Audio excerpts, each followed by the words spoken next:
David, thanks for joining me on my Heroes series on YouTube. How are you? Good, thanks, Andra. Good to be here. Yes, you are one of my heroes, absolutely, who has transformed right in front of my eyes. And if you want to share a bit about your background, um, how did you start life, or how did you come to this point of helping a lot of people or organizations? Yeah, that's a great question because I started off in, I'm not sure, accounting and, chartered accounting, tax compliance. But the actual reason why I started off is because I wanted at the time to help small business. I wanted to help business owners achieve their dreams. That was 25 years ago or something, maybe around that sort of time. Um, since then, so I chartered accounting and that sort of thing, compliance work wasn't really for me. I did some audit, but my background was to get trained in becoming a CFO. Traveled around the world, worked in London, the UK, Switzerland, came back to Australia, worked in some manufacturing as a commercial finance manager. And what I liked about those sort of things was working with the business owners and the leadership team to achieve better outcomes. It was still in a commercial environment. That one of those businesses was sold, and I had a conversation with my dad around the similar time, and he'd been in an organization for about 40 years. And I thought to myself, he said to me, David, I had a chance when I was in my early 20s to start my own business. And I never did. I always wonder what that would have been like. And so I said to myself, yeah, I'm going to give that a go. I don't want to be retired and not know what it's like to run my own business. So I started to think about what business could I do. So 2013, after the business I was working with sold, I took the leap and started my own consultancy business. And the aim there was to be like a virtual CFO for businesses and working with businesses. I didn't want to do tax and compliance. So the natural area was to work with not-for-profits. And that's when NDIS started to roll out. So I started to get to understand and use my commercial knowledge to work with businesses, not-for-profits. And so I had sort of two customers. One was the business and the other one was the customers that they were serving. So I was actually helping more people, which was really close to my values. And who are your clients now, or why do they come to you? Generally, the clients that we've got now are not-for-profits. So that could be across their NDIS, any not-for-profit that has, they don't understand their numbers, or they want to make a bigger impact on the people that they serve in the community, or they want to improve efficiencies and they want to make their funding go further. So the people that come to see us are organisations hopefully not in trouble. Like, we do like to see organisations that, have enough to put back into the tank to improve efficiencies and strengthen, so that they can help more people. And what we do is basically talk to them about, this is where you're at now. If we did this, this and this, you could actually help more people in your community, especially if they've got wait lists or there is more people that need help. And we don't necessarily need more funding, or we don't necessarily need more people. It's about those sort of conversations and really understanding the impact on their organization so that it's a good transition. People are safe in what they're doing. The leaderships, people are supported. I mean, they're the ones that are delivering services to our most vulnerable. So it's just understanding how all of that works. And I guess with my background on the financial side of things, understanding what the impact is financially on the organization so they can actually run it sustainably. Wow, that could make a huge difference. And what I'm hearing is that you create awareness that probably they've already got the resources to run amazing results or deliver excellent service, and they may not use them as they could. Is it a fair assessment? And look, under some, depending on what sectors people are in, there's often a lot of governance, a lot of compliance, a lot of audit and quality controls, a lot of paperwork, a lot of systems that they have to follow to be able to actually deliver a service. And most people, when they sign up to work for not-for-profits, are really aligned with the purpose and helping somebody. So after some years of, challenges around actually getting through the red tape to be able to support somebody can take a toll and drain people. And sometimes you need someone from the outside who understands that and looks at the bigger picture on where they want to get to and sort of help get them back on track. And for us, it's really rewarding. And for my staff, I mean, we like to work with organizations that actually are transforming and are making a difference.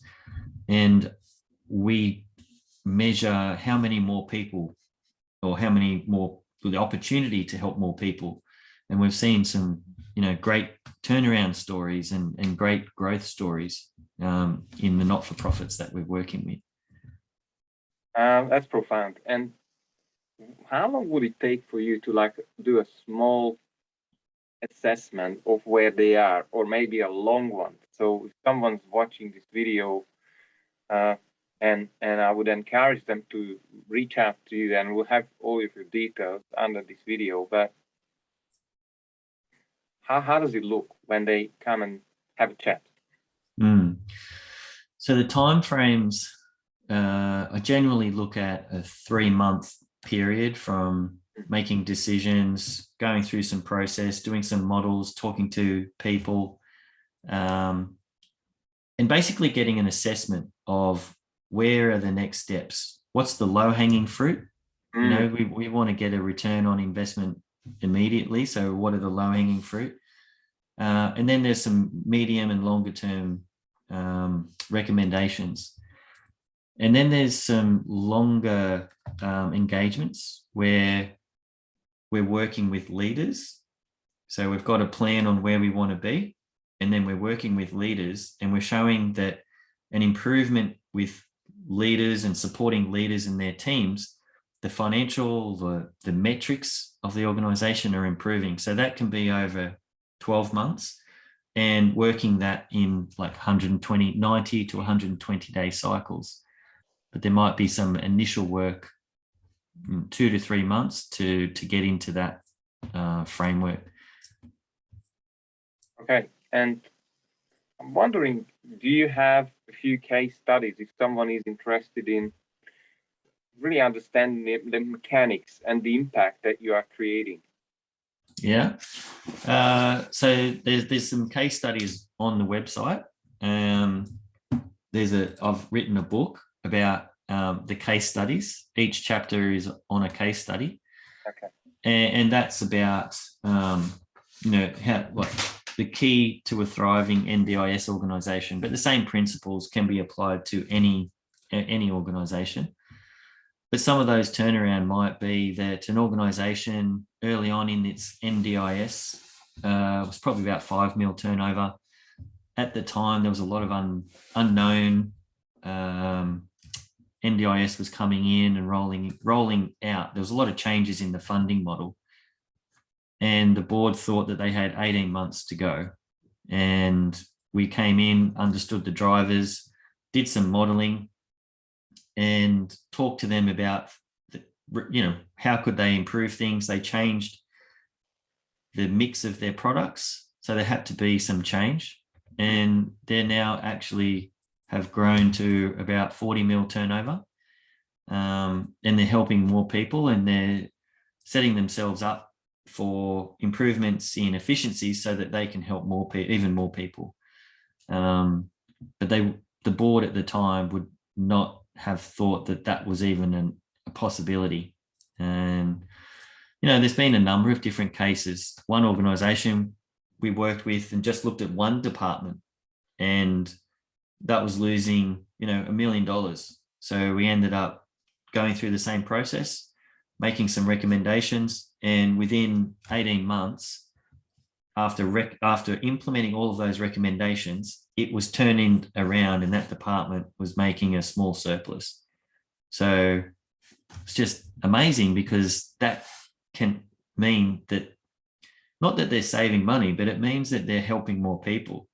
In the framework that we were talking to them, they had the opportunity to help more people. So what happened with that organisation is we actually went through every department and looked at how efficient and the key drivers, and we put a dashboard together so they've got clarity of information, and they're now looking to grow even further today because they've done all of that work and they've actually transformed already. Yeah, well, it's massive. But what I hear from you is almost like a springboard for a new dimension to operate, where there is efficiency. Probably there are KPIs, or those key numbers are followed up on. And I'm guessing then they start to realize that how much more potential there is. Oh, absolutely. We see that there is a change or a shift in their leadership team. And this is why we would work with the leaders over time. Because everyone, we're talking about people. So I'm not necessarily saying you need to change this number. We're actually talking about, to change that number, we need to work with people. Yeah. And you're actually, like, the people that we're asking to change are still delivering services to people. They're not selling widgets. They're actually still delivering services. So it's, from time to time, there's challenges, because the change process will only happen as quick as their leadership team allows it to. And people manage change differently. They're at different points in their life. But it's really rewarding when you work with a team and you see the outcome. And like you say, there's times where we collaborate with other people that help us work with their teams, and they help us, change their mindset or be more confident in the decisions that they need to make, so that then we get that outcome. Wow, I love to hear that, because I've always believed that there's always two parts of getting lasting transformations and results, whether it comes to an individual, whether it comes to a leader or a business. And it's always around mind space, and then having those strategies that work and deliver results. And what is the next jump? Like, you looking at the horizon now, what are you going to achieve? Like, what is 5-10 years ahead of you? Yeah, look, 5-10 years. There's a number of things happening. I mentioned the book earlier, and we're turning that into a training program, or a framework that we're able to support more businesses online and through interactive. I'm looking at, I call them events, I guess, or conferences, and speaking to more people and passing on some knowledge that might help more of these organizations. And I've said to you once before, one of my ideas around these events is that there's some value there in the content, but they're actually connecting with a number of other people that they had not met before.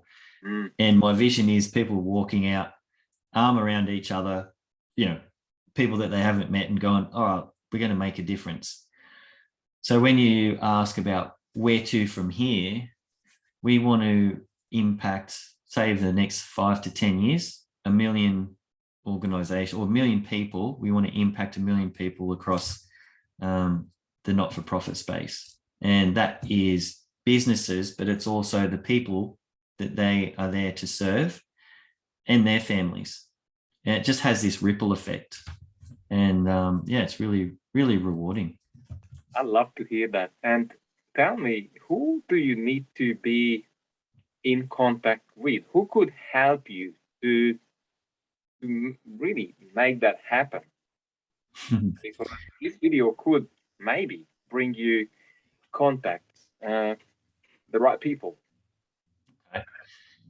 I would love to talk to those CEOs or leadership teams that are interested in making even more of a difference and social impact.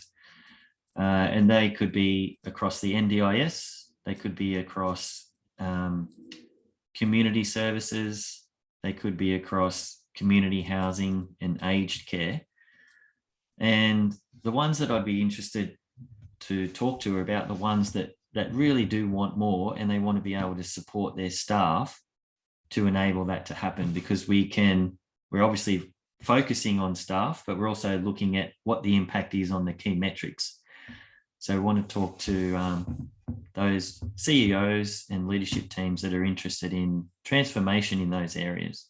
And obviously that's going to have more of a bigger social impact. So it might be talking about growth, might be talking about new funding and what does that look like.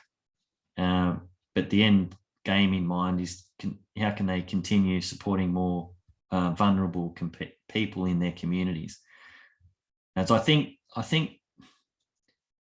that's why people are working in the not-for-profit sector, is because they like to help people. So I want to help those organizations that really want to focus on that, and I'll take away the pain of doing that. As far as, well, I'm not going to take there's still challenges in running an organization, but I'll take away and simplify how they can just focus on helping more people. I love this.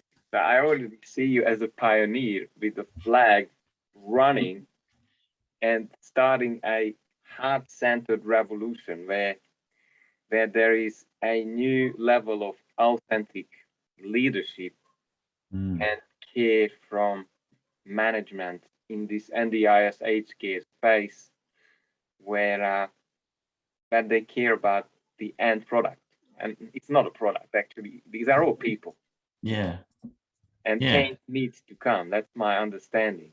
Absolutely. I hear a lot of bottom feedback as to how the end result looks like. And there's a lot of room for improvement. Yeah, and look, there's so many challenges.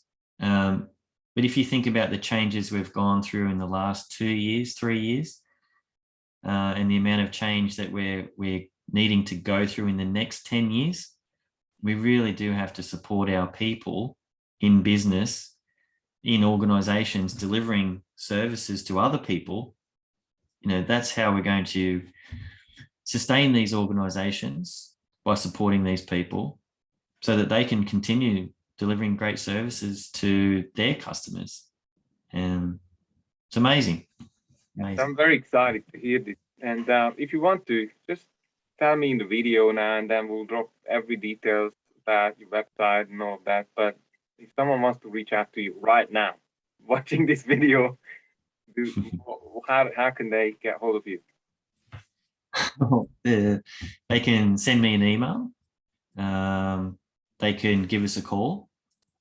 They can look on our website, and there's a way to contact us there, but there's also some information on us. Probably ask around. Most of our work comes through referrals and people that have seen us before. But if all the details are on the website there, you'll be speaking to a real person. It'll either be me or one of my staff. And we'd love to talk to anybody that's interested in, just having a conversation around making a difference. David, I love connecting with you and share your message, and I hope to see you again. Thanks, Andrew. I really enjoyed being on your show, and I love the work that you do. Thanks.